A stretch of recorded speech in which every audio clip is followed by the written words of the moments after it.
Könül Kərimovanın adı hallanan məhkəmə ilə bağlı yeni xəbərlər. Mən birinci dəfə də eşitdim bu xəbəri. Rast gəldim.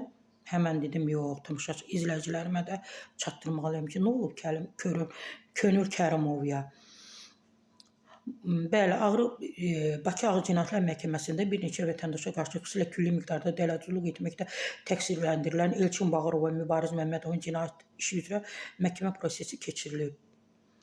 Cinayət işində müğənni Könül Kərimovanın adı hallanır. Bəli, istinad edilən Milli.az-a hakim Günel Səmədovanın sədrliyi ilə keçirilən prosesdə məhkəmə tərkibinin dəyişməsi ilə əlaqədar məhkəmə istintaqının yeniləndiyi bildirilib. Dövlət ittihamçısı ittiham aktını elan edib. Elçin Bağırov və Mübariz Məmmədov onlara qarşı irəli sürülən ittihamlar üzrə özlərini təqsirli bilmədiklərini bildiriblər. Belə ki, 2022-ci ilin avqustunda Elçin Bağırov və Mübariz Məmmədov müştəri İlham Cəfərovu tapıb onunla ofisdə görüşüblər. Onlar paytaxtın Yasamal rayonu Hüseyn Cavid prospekti 48 saylı binada yerləşən və müqavilə əsasında müğənni Könül Qəmbər qızı Kərimovaya məxsus olan 26 saylı mənzili İlham Cəfərova təqdim ediblər. Daha sonra onlar saxta və qanunsuz sənəd hazırlayıb həmin mənzili 245 min manata sataraq təkrar dələduzluq ediblər.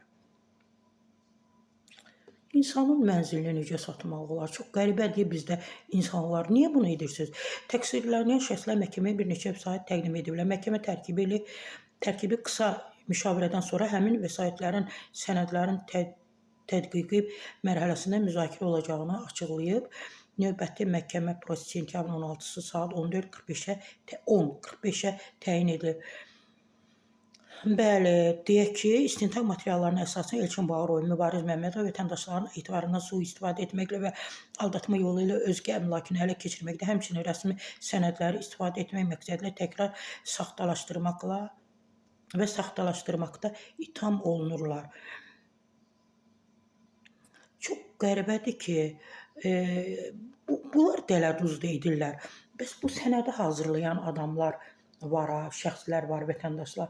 Onlar niyə məsuliyyətə cəlb olunmurlar? Çünki həmin vətəndaşlar bilir ki, bunlar saxta sənədi sənədləşdirirlər də, saxta. Niyə görə onlar məsuliyyət hiss etmir? Niyə onlar məhkəməyə cəlb olunmur? Könül Kərimova, canım mənim, mən bu xəbəri izləyəcəm. Mütləq izləyəcəm, görək nəticə necə olacaq. Mən düşünürəm ki, haqq, ədalət öz yerini tapacaq, ədalət sizinlə olacaq.